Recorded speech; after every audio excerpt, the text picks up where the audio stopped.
che ci pone dei problemi però abbastanza seri. Allora ci pone dei problemi molto seri pensare che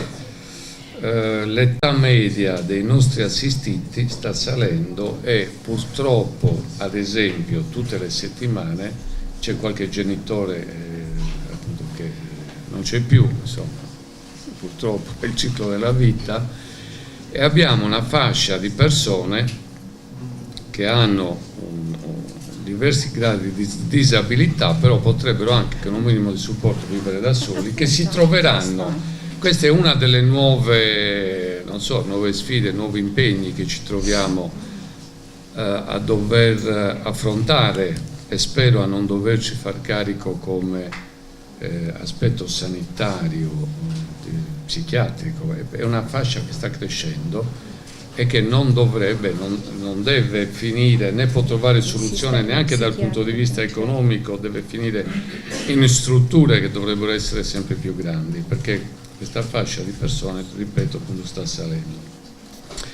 E ci troviamo quindi con dei bisogni e con delle caratteristiche che vanno a mutare sia nelle problematiche di salute mentale, che non sono più, come dire, pure, precise come potevano essere 30 o 40 anni fa. Abbiamo tutti i problemi dei disturbi da dipendenza, dei disturbi comportamentali, che, devo dire, i servizi non sono neppure affrontati. I servizi, intendendo tutti gli operatori, non sono preparati, predisposti sia organizzativamente che come capacità, diciamo, ad affrontare. Ci troviamo di fronte a delle leggi che ci arrivano, come l'ultima, cioè quella che è iniziata 10 anni fa, la riforma penitenziaria e il diritto alla salute anche per chi è detenuto, che ha incluso in questo discorso anche la chiusura finalmente degli ospedali psichiatrici giudiziari, che secondo me è finalmente un grandissimo salto di civiltà, una rivoluzione che porta dentro naturalmente però delle grosse contraddizioni, dove chi opera si trova esposto. Perché? Si trova esposto perché queste persone, cioè la legge non ha progredito sul versante giuridico, cioè il legislatore sul versante giuridico ha fatto ben poco. Le basi dell'attuale codice penale che si occupa di questi aspetti è ancora legato al 1930, cioè al codice Rocco, mentre tutta la società, dalla Costituzione alle leggi di riforma sanitaria, la 180 e così via, sono andate avanti. Ci troviamo oggi in questa singolare condizione per cui la legge dice che occorre fare delle strutture in alternativa per le misure di sicurezza detentive, in alternativa agli OPG, che si chiamano appunto residenze per l'esecuzione delle misure di sicurezza, gestite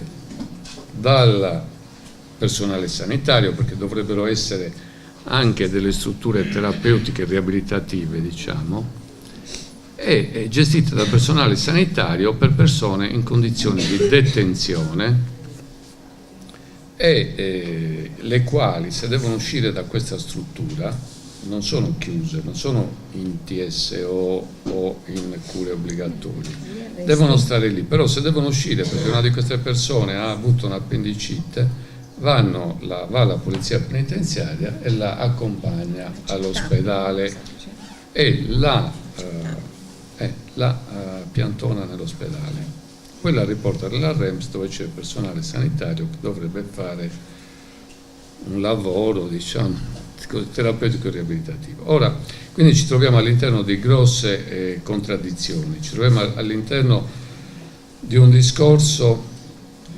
che è rimasto indietro di parecchi anni, decenni, sul versante penale, diciamo, e di un discorso invece sanitario che è andato avanti. Noi possiamo contare, parlo nel nostro piccolo, di tante buone pratiche, come si diceva, buone prassi, finché avremo la possibilità e le risorse di portarle avanti, o studiando, ingegnandoci il modo di portarle avanti con un minimo di risorse o con delle alternative. Queste buone prassi vanno per esempio dalla formazione al lavoro, che è uno strumento riabilitativo per permettere poi alla persona di essere più autonoma nell'inserirsi anche nel mondo del lavoro. Sono piccoli numeri, noi negli ultimi 5 anni abbiamo avuto 203 per esempio assegni di formazione al lavoro, quindi dei programmi di riabilitazione che permettessero poi alle persone soprattutto con cooperative sociali, con qualche associazione e con nessun imprenditore privato, più privati. Di queste 203 persone diciamo che il 18% circa è riuscito a inserirsi veramente nel mondo del lavoro. Questi fondi poi ci stanno quasi per mancare. Abbiamo delle residenze dove c'è stato sulle 24 ore sociosanitarie un discreto turnover, solo qualcuna per particolari motivi di storia diciamo ancora deve affrontare adesso un turnover. Stiamo approntando delle nuove residenze sulle 24 ore secondo gli ultimi criteri dell'accreditamento istituzionale, perché così è purtroppo la legge, perché io ho visto anche da poco in NAS, perché una persona che era in una struttura residenziale purtroppo si è fatta molto male cadendo, e in NAS mi hanno chiesto come mai questa è a norma, quest'altro non è a norma, così. Allora, quindi occorre, dico che occorre puntare su queste buone pratiche. Abbiamo sviluppato questi ultimi anni l'abitare condiviso, che è una realtà, è una forma di un'esperienza anche all'estero del co-housing, ma che anche per gli anziani, per esempio, per le persone che hanno dei problemi, cioè con un accordo con l'ERSU, l'ente universitario per il diritto allo studio, il Comune di Cagliari che ci ha finanziato tramite la legge 20 e il Dipartimento, abbiamo messo su questo abitare condiviso, che consiste in un progetto che dura 1 anno, con persone che hanno una sufficiente autonomia, che possono appunto gestire delle relazioni e sviluppare un percorso che consiste nell'abitare insieme, per esempio, 3 studenti e 5 persone con difficoltà, con problemi di salute mentale. Si sono attivati in questo circuito, sono entrati esattamente circa 20 persone, all'anno, più o meno all'anno, con qualche mese di ritardo qualcuno. Di queste 20 solo 3 sono rientrate nel circuito delle residenze sociosanitarie sulle 24 ore, tutti gli altri sono andati a vivere naturalmente con un supporto o proprio, perché avevano dell'accompagnamento, una pensione, con un supporto della 162, con supporti anche sociali e con supporto naturalmente dei CSM e del Dipartimento. Sono andati a vivere o 2 per esempio per conto loro, altri con gli studenti con cui avevano instaurato una relazione per dividersi le spese dell'affitto. Quindi tutto sommato diciamo che è stata un'esperienza positiva che prosegue. Io temo che il Comune prima o poi ci dica che non ha più i denari per finanziare, per darci la casa e per finanziare la cooperativa che gestisce queste. Quindi queste sono delle esperienze, ma io credo che il discorso della chiusura degli ospedali psichiatrici giudiziari mette in campo un altro attore, cioè un altro attore che è la magistratura. Qui a Cagliari avremmo potuto avere, scusatemi, in OPG più di 20 persone, solo la 8, noi in Sardegna ne abbiamo 22 al momento, perché ci sono 9 o 10, poi c'è sempre qualcuno che entra e che esce, a Montelupo dell'AS di Cagliari, e abbiamo 14 persone che sono inserite con misure di sicurezza alternative o in strutture residenziali, qualcuno anche a domicilio viene supportato. Quindi queste misure alternative per questi 14, altri 14, se non ci fosse stata una rete è una comunicazione, un'ottima cerniera con la magistratura di Cagliari, che è anche particolarmente sensibile al discorso, con cui si collabora, sarebbero senz'altro quasi tutte finite in OPG. Quindi il discorso dell'atto, cioè della magistratura, che segue, abbiamo detto, purtroppo un codice penale così arretrato, il discorso del magistrato che può inserire, a seconda delle convinzioni che si fa, sulla pericolosità sociale, cioè sul fatto che quella persona possa ripetere quel reato,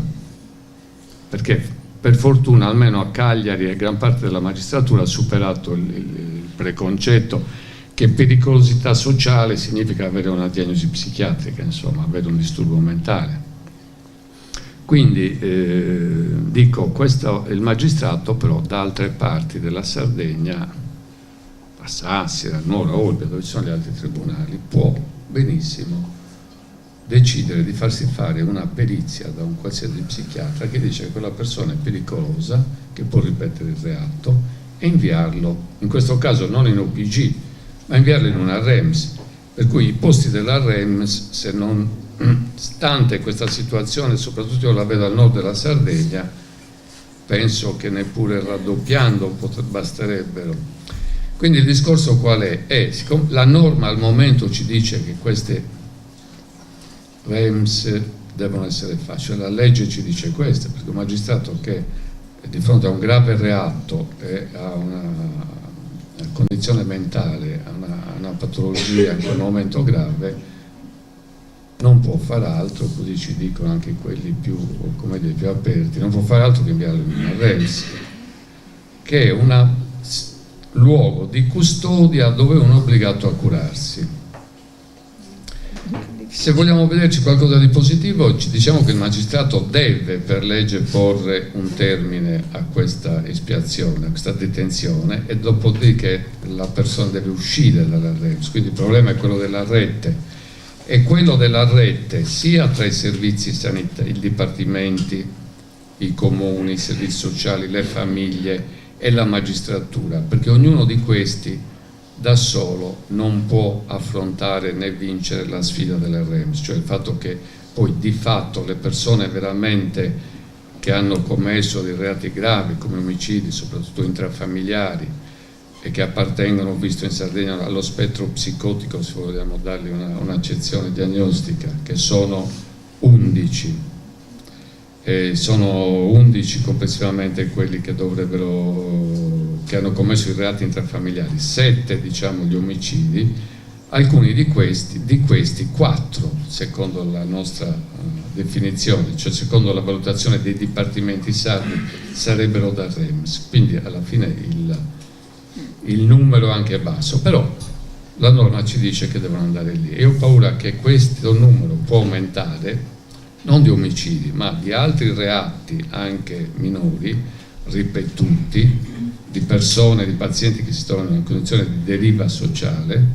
se non si crea, se non si potenzia la rete e il filtro, le attività con le altre istituzioni. In questo caso diventa un soggetto importante la magistratura, che non possiamo sottovalutare, perché l'inserimento e la durata, diciamo, della cura detenzione nella REMS in questo caso la decide il magistrato. Certo, se trova dei servizi, dei dipartimenti particolarmente intelligenti e competenti, non sarà 3 anni che deve stare lì a fare, ma farà un programma riabilitativo sia dentro che fuori, soprattutto dalla REMS, e gli darà magari solo 1 anno, 2 anni. Però, e quindi il problema è questo, della formazione, e quindi anche queste iniziative, soprattutto lo stimolo, il pungolo costante di associazioni, organizzazioni come Stop OPG, anche se io personalmente non condivido sino all'ultima, però mi ci ritrovo abbastanza per molte cose, è molto importante, perché altrimenti si rischia di entrare in un circolo vizioso, in una porta girevole, senza la rete, senza l'ampliamento e il potenziamento anche da parte dei servizi di una situazione di proattività, di intervento attivo, di prevenzione. Qui non ripeto la lamentela delle limitazioni, perché nei dipartimenti stanno riducendo sempre di più il numero di persone che ci lavorano, purtroppo. Anche lì l'età media sta crescendo, per cui avremo bisogno anche noi forse di una badante fra poco. Quindi il discorso è un discorso di riorganizzazione anche nostra del sistema, ed è un discorso di formare assolutamente,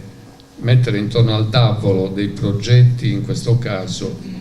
sanitari, dipartimento, società, associazioni, magistratura, enti locali. Questo è indispensabile, perché altrimenti si rischia di psichiatrizzare in qualche modo. Cioè, noi vediamo che ci arrivano deleghe sempre maggiori da parte, che riguardano anziani che non sono di competenza, cioè voglio dire, non sono da prendere in carico da parte del Dipartimento di Salute Mentale, perché non trovano altro, e ci arrivano delle persone con dei disturbi comportamentali che non trovano altre soluzioni e vengono psichiatrizzate, o gli si propone un TSO e così via, o una struttura residenziale che diventa, come dire, il tappabuchi e il deposito. Quindi senza tutti questi altri soggetti noi ci ritroviamo in una condizione veramente molto molto difficile come salute mentale, cioè diventiamo un imbuto, al di là dell'enunciazione di principi giustissima e delle discussioni utili e della divulgazione che possiamo fare, rischiamo di diventare un imbuto che alla fine scoppia, cioè non riesce più ad andare avanti. Grazie Augusto.